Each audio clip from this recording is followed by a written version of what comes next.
आज हम भारतीय संविधान के एक बहुत ही पेचीदा लेकिन जरूरी हिस्से पर बात करने वाले हैं। इमरजेंसी प्रोविजंस यानी आपातकालीन प्रावधान। ये वो शक्तियां हैं जो बहुत ही असाधारण संकटों से देश को बचाने के लिए बनाई गई हैं। तो चलिए इस एक बड़े सवाल से शुरू करते हैं। क्या कोई सरकार जब संकट का समय हो तो अपनी ही नियम किताब मतलब अपने ही संविधान को कुछ समय के लिए किनारे रख सकती है? ये एक ऐसा सवाल है जो किसी भी लोकतंत्र के लिए बहुत मायने रखता है। और मजे की बात यह है कि इसका जवाब हमारे संविधान में ही दिया गया है। ये जवाब हमें मिलता है संविधान के भाग 18 में। तो चलिए इसमें थोड़ा और गहराई से उतरते हैं और इसे परत दर परत समझते हैं। देखिए, भारत का ये जो इमरजेंसी का पूरा ढांचा है वो असल में संविधान का एक क्राइसिस टूल किट जैसा है। मतलब ये कुछ ऐसे टूल्स हैं जिनका इस्तेमाल देश को बहुत ही मुश्किल हालात से निकालने के लिए किया जा सकता है। तो आखिर ये इमरजेंसी प्रोविजंस हैं क्या? बहुत सीधे शब्दों में कहें तो ये संविधान के भाग 18 में दिए गए कुछ आर्टिकल्स हैं। ये केंद्र सरकार को कुछ ऐसी असाधारण शक्तियां देते हैं जिनका इस्तेमाल तब किया जाता है जब देश की सुरक्षा, स्थिरता या अखंडता पर कोई बहुत बड़ा खतरा मंडरा रहा हो। इस टूल किट का सबसे पहला और यकीनन सबसे शक्तिशाली टूल है नेशनल इमरजेंसी यानी राष्ट्रीय आपातकाल। इसका जिक्र आर्टिकल 352 में है और ये पूरे देश पर असर डाल सकता है। अब देखिए, नेशनल इमरजेंसी की घोषणा सिर्फ 3 वजहों से हो सकती है: युद्ध, बाहरी आक्रमण या सशस्त्र विद्रोह। यहाँ जो सबसे जरूरी बात है ना, वो है सशस्त्र विद्रोह शब्द। पहले इसकी जगह आंतरिक अशांति शब्द का इस्तेमाल होता था, जिसका मतलब बहुत बड़ा था और उसका गलत इस्तेमाल भी हो सकता था।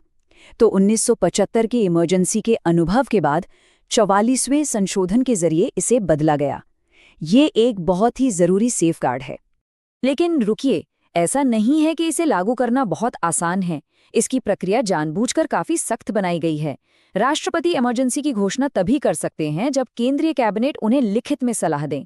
फिर उस घोषणा को 1 महीने के अंदर संसद के दोनों सदनों में पास करवाना होता है। अगर मंजूरी मिल जाती है तो ये 6 महीने तक चलती है और इसे आगे भी बढ़ाया जा सकता है। और ये कोई मामूली मंजूरी नहीं होती। इसके लिए दोनों सदनों में मौजूद और वोट करने वाले सदस्यों में से कम 2/3 का विशेष बहुमत चाहिए होता है। आप समझ सकते हैं ये कितना बड़ा चेक एंड बैलेंस है। अच्छा, अब आते हैं दूसरी तरह की इमरजेंसी पर, जिसे हम आमतौर पर राष्ट्रपति शासन या प्रेसिडेंट्स रूल कहते हैं। ये आर्टिकल 356 के तहत आता है और ये किसी एक राज्य पर लगाया जाता है। इससे हमारे देश के फेडरल स्ट्रक्चर यानी संघीय ढांचे पर सीधा असर पड़ता है। राष्ट्रपति शासन का आधार है संवैधानिक तंत्र की विफलता। अब इसका मतलब क्या है? इसका मतलब ये है कि राज्य में हालात ऐसे बन गए हैं कि वहां संविधान के हिसाब से सरकार चलाना नामुमकिन हो गया है। जैसे मान लीजिए कि कानून व्यवस्था पूरी तरह से ठप हो गई हो या सरकार खुद ही संविधान के खिलाफ काम करने लगे। तो जब हम इन दोनों को साथ में रखकर देखते हैं ना, तो एक बहुत दिलचस्प बात सामने आती है। जरा देखिए, नेशनल इमरजेंसी की मंजूरी के लिए सिर्फ 1 महीना मिलता है और वो भी 2/3 के स्पेशल मेजॉरिटी से। वहीं राष्ट्रपति शासन के लिए 2 महीने का समय है और सिर्फ सिंपल मेजॉरिटी चाहिए। ये फर्क हमें क्या बताता है? यही कि संविधान बनाने वालों ने राष्ट्रपति शासन लगाना नेशनल इमरजेंसी के मुकाबले थोड़ा आसान रखा है। अब बात करते हैं तीसरी और आखिरी टाइप की इमरजेंसी की, फाइनेंशियल इमरजेंसी यानी वित्तीय आपातकाल, जिसका जिक्र आर्टिकल 360 में है। और मजे की बात यह है कि आज तक इसे कभी इस्तेमाल ही नहीं किया गया। इसे तब घोषित किया जा सकता है जब राष्ट्रपति को ये लगे कि हालात ऐसे बन गए हैं जिनसे भारत या उसके किसी हिस्से की वित्तीय स्थिरता या साख को खतरा है। जाहिर है ये एक बहुत ही गंभीर कदम है और इसके नतीजे काफी दूर तक जा सकते हैं।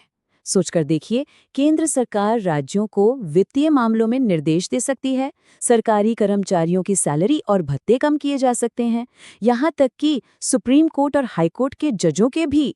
और तो और राज्यों के मनी बिल्स को भी राष्ट्रपति की मंजूरी के लिए रोका जा सकता है। अब हम आते हैं उस हिस्से पर जो शायद इमरजेंसी का सबसे ज्यादा असर डालने वाला पहलू है, और वो है हम नागरिकों के मौलिक अधिकारों पर इसका असर। यहाँ ना 2 अलग-अलग मैकेनिज्म काम करते हैं। एक है आर्टिकल 358। इसके तहत जैसे ही युद्ध या बाहरी आक्रमण के आधार पर इमरजेंसी लगती है, आर्टिकल 19 में दी गई आज़ादियां, जैसे बोलने की आज़ादी, इकट्ठा होने की आज़ादी, अपने आप सस्पेंड हो जाती हैं।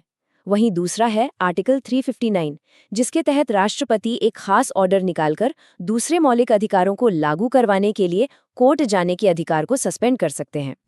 लेकिन एक लक्ष्मण रेखा है, एक ऐसी लाइन जिसे कभी भी किसी भी हालत में पार नहीं किया जा सकता, और वो है आर्टिकल 20 और आर्टिकल 21, यानी अपराधों के लिए सजा से संरक्षण और जीने और व्यक्तिगत स्वतंत्रता का अधिकार।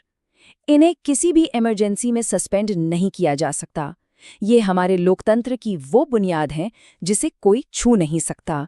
तो आखिर में हम एक तरह के विरोधाभास पर आके रुकते हैं।